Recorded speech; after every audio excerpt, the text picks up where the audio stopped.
कार्यक्रम के प्रायोजक हैं छयांग health care India private limited.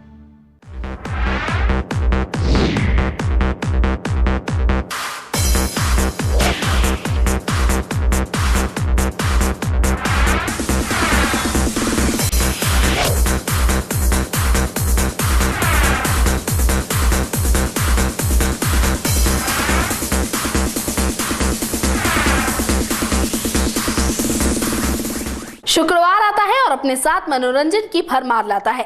इस शुक्रवार भी बॉक्स ऑफिस पर दो जबरदस्त फिल्मों ने एंट्री की है। पहली सिंग इज ब्लिंग और दूसरी तलवार। दोनों ही फिल्में एक दूसरे से काफी जुदा हैं, लेकिन फिर भी दोनों ही खास हैं। नमस्कार, मैं दीक्षा स्वागत करती हूँ आपका स्पेशल प्रोग्राम फिल्मी फ्राइडे में। आज इस प्रोग्राम में हम आपको बताएंगे इन दोनों ही फिल्म के रिव्यू के बारे में, जिनके बारे में खास जानकारी देने के लिए मेरे साथ मेरी संवाददाता गायत्री गुप्ता जी मौजूद हैं। गायत्री जी, स्वागत है आपका। गायत्री जी, सबसे पहले मैं आपसे जानना चाहूंगी सिंग इज ब्लिंग की कहानी के बारे में। बहुत बहुत शुक्रिया दीक्षा जी, आपने बात की सिंग इज ब्लिंग के फिल्म के बारे में। तो सिंग इज ब्लिंग फिल्म के बारे में बता दूं, एक मसालेदार फिल्म है। इसमें अक्षय कुमार रफ्तार सिंह की भूमिका में है, जो बचपन से अपने माता पिता का आज्ञाकारी बेटा तो है, लेकिन कहीं ना कहीं जो माँ बाप है उसकी बचपने को लेकर बहुत ज़्यादा परेशान रहते हैं और इसी को लेकर वो उसके भविष्य की चिंता करते रहते हैं। इसी भविष्य को बनाने के लिए वो अक्षय कुमार को विदेश भेज देते हैं, जहाँ उनकी मुलाकात होती है एमी जैक्सन से, जो इस फिल्म में अभिनेत्री के किरदार में है। लेकिन एमी जैक्सन जो है वो इस फिल्म में एक अंग्रेजी जानने वाली एक लड़की के रूप में है, जिन्हें हिंदी नहीं आती है। और इसी में अक्षय और एमी जैक्सन के बीच काफ़ी कुछ चीज़ों को लेकर कंफ्यूजन पैदा हो जाता है। तभी लारा दत्ता की एंट्री होती है और लारा दत्ता इसमें अक्षय कुमार की तरफ से एक ट्रांसलेटर की भूमिका अदा करती हैं। लेकिन कहीं ना कहीं लारा दत्ता दोनों के बीच भाषाओं को लेकर कंफ्यूजन पैदा कर देती हैं। जहाँ एक तरफ एमी जैक्सन और अक्षय कुमार के बीच कुछ प्यार की कुछ बातें बढ़ने लगती हैं, वहीं एंट्री होती है डॉन बने के मैनन की। बाकी क्या फिल्म में टर्न एंड ट्विस्ट आता है, ये देखने के लिए तो दर्शकों को सिनेमा घर तक जाना ही पड़ेगा। तो ये तो आपने बताया गायत्री जी इस फिल्म की कहानी के बारे में कि कैसे कैसे फिल्म आगे बढ़ती है और बहुत सारे ट्विस्ट एंड टर्न आते हैं। खैर, अब मैं आपसे जानना चाहूंगी इस फिल्म के निर्देशन और साथ साथ इस फिल्म में एक्टर एक्ट्रेस की एक्टिंग को लेकर, क्योंकि बहुत जरूरी होता है कि किस तरह से फिल्म की कहानी को सामने पेश किया जा रहा है, और वो भी खासकर जब फिल्म प्रभुदेवा के निर्देशन में बनी हो। तो गायत्री जी, इन दोनों की जोड़ी प्रभुदेवा और अक्षय कुमार, क्योंकि अक्षय कुमार लीड रोल में है, दोनों की ही जोड़ी राउडी राठौर के बाद अब कम बैक कर रही है। तो क्या कहेंगे आप इस कमबैक के बाद? क्या वो जादू जो पहले राउडी राठौर के जरिए बिखेरा गया था इस बार भी बिखरेगा, या फिर जैसे कि एक्शन जैक्शन प्रभुदेवा की जो कि फिल्म थी इतना ज्यादा जादू नहीं चला पाई थी, क्या इस बार भी प्रभुदेवा निराश होंगे या फिर अक्षय कुमार की जोड़ी के साथ जादू चलेगा? जी दीक्षा जी, आपने फिल्म के डायरेक्शन के बारे में बात की, तो फिल्म को डायरेक्ट कर रहे हैं प्रभुदेवा। तो प्रभुदेवा के बारे में एक बात कही जाती है कि अगर उनकी फिल्में देखनी है तो आप दिमाग घर छोड़ के आइए। खुद ये प्रभुदेवा जी का भी कहना है कि हम मास के लिए फिल्म बनाते हैं, ना कि क्लास के लिए। कुछ यही साफ झलक दिखाई दी उनकी सिंग इज ब्लिंग कहानी में। उनकी अगर पहली फिल्मों की बात करूं तो Action Jackson, Ramaiya Vastavaiya, Rowdy Rathore, उसमें भी कहानी कुछ खास नहीं थी, लेकिन प्रभुदेवा के अंदर ऐसी कला है कि वो किरदारों से अपना काम निकलवा ही लेते हैं। चलिए, अब बाकी आपका दूसरा प्रश्न था बाकी किरदारों का काम कैसा रहा, तो आऊंगी मैं फिल्म की अभिनेत्री एमी जैक्सन पे। एमी जैक्सन की पहली फिल्म है, डेब्यू कर रही हैं, और कहीं ना कहीं उनको ट्रेलर से ही जो थे दर्शक ढूंढने की कोशिश कर रहे थे। अक्षय कुमार एक बहुत बड़ा नाम है बॉलीवुड का, तो उनके सामने वो कहीं ना कहीं फीकी पड़ रही है, लेकिन उनकी जोड़ी को दर्शक पसंद कर सकते हैं। चलिए बात करते हैं लारा दत्ता की, जो काफ़ी दिनों से गायब थी, लेकिन वो आ गई इस फिल्म में साइड रोल में। एक ट्रांसलेटर की भूमिका निभा रही हैं, लेकिन कहीं ना कहीं अभिनेत्री और अभिनेता को थोड़ा थोड़ा कंफ्यूज करती हैं। लेकिन उनका फिल्म एक पॉजिटिव, उनका जो किरदार एक पॉजिटिव चीज़ों को बयां करता है, और कहीं ना कहीं एक जो फिल्म का जो किरदार उन्होंने निभाया है फिल्म में, वो दर्शकों को बांधे रखता है।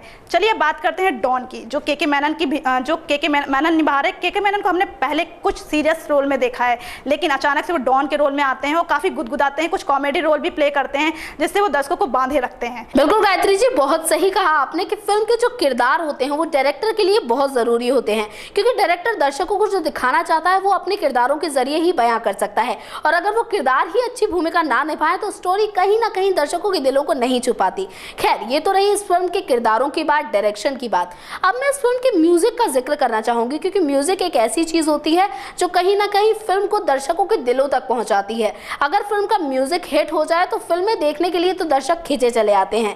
इसी का जिक्र मैंने पहले भी किया था कि अगर म्यूजिक में वो दम ना हुआ तो शायद ये फिल्म इतना ज्यादा जोरदार जबरदस्त धमाका ना कर पाए। गायत्री जी, अब इसलिए मैं म्यूजिक के ही बारे में जानना चाहूंगी, तो सबसे पहले मुझे बताइए कोई ऐसा हिट गाना जो कि दर्शक सिनेमा घर के बाहर भी गुनगुना सके। जी दीक्षा जी, आपने फिल्म के संगीत की बात करी, तो मैं प्रभुदेवा की एक पुरानी फिल्म राउडी राठौर के गाने का जिक्र करना चाहूंगी, जो था चिंता ता चिता चिता चिंता ता ता सिंग इज ब्लिंग में भी ऐसा ही कुछ गाना है जो साशा ने जिसे आवाज़ दी है, वो है आजा माही आ सोने आप।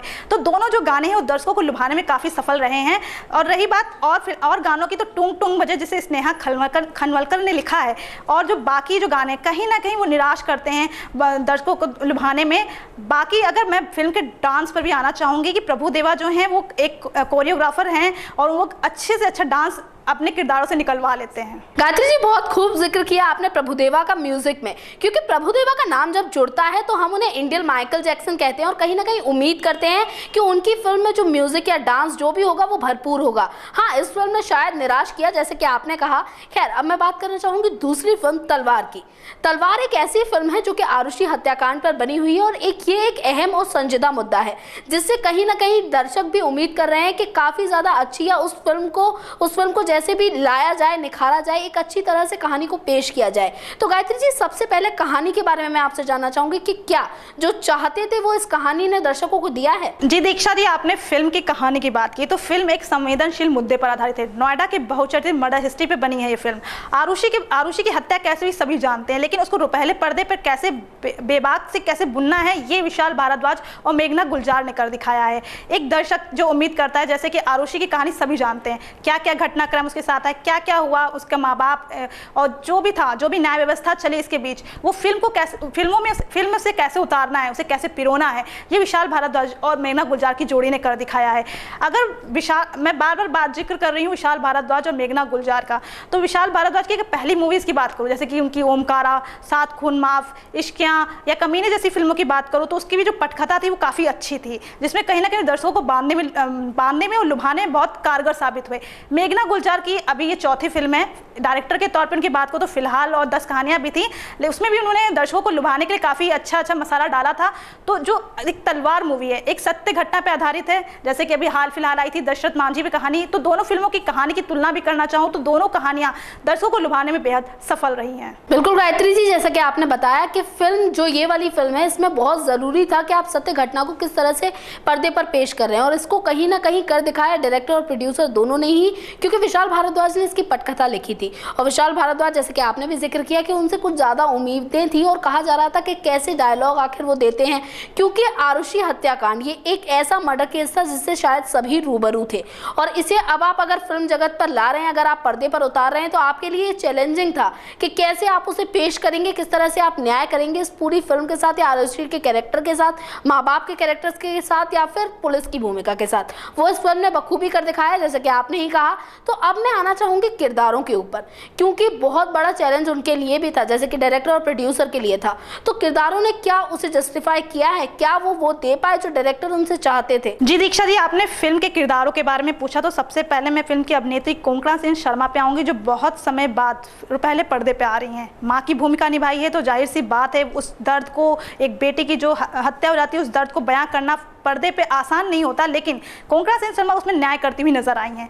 बात अब आऊँगी इरफान खान पे, जो इसमें पुलिस ऑफिसर के किरदार के रूप में हैं और जो इस केस का इन्वेस्टिगेशन कर रहे हैं। इरफान खान की पहले की फिल्म आप एक उदाहरण के तौर पे देखिए तो वो अपने कहीं ना कहीं किरदार से बहुत न्याय करते नजर आते हैं, तो इस फिल्म में भी उन्होंने इस चीज़ को साबित किया है। अगर एक पिता के रोल की बात करूँ तो नीरज फवी ने अभी अपना एक रोल बहुत अच्छे से निभाया है, और तब्बू जो इसमें एक गेस्ट अपीयरेंस या छोटे से रोल में है, लेकिन बहुत असरदार रोल में है। अगर कुल मिला के मैं पूरे फिल्म के किरदारों की बात करूं तो वो न्याय करते हुए नजर आए हैं, कहीं ना कहीं दर्शकों को बांधने में वो सफल रहे हैं। बिल्कुल गायत्री जी, जैसा कि आपने कहा कि सभी ने अपनी अपनी भूमिकाओं के साथ न्याय किया है। साथ साथ इरफान खान का जिक्र मैं भी करना चाहूंगी, क्योंकि बहुत बड़ा नाम है, और जब भी उन्हें एक एक्टर के रोल में एक एक्टर की तरह काम करते देखा जाता है तो हमेशा एक्सपेक्ट किया जाता है कि इरफान खान है तो हर भूमिका में कुछ ज्यादा होगा, 100% से कुछ ज्यादा, और वो इसमें भी कहीं ना कहीं उन्होंने दिखाया है, जैसा कि आपने ही बताया मुझे। साथ साथ मैं एक और बात कहना चाहूंगी कि रोक फिल्म में इरफान खान ने इससे पहले एक इंस्पेक्टर की भूमिका निभाई थी, तो वहां भी उन्होंने अपनी एक छाप छोड़ी थी, और इसके बाद लग रहा है इस फिल्म का रिव्यू देख के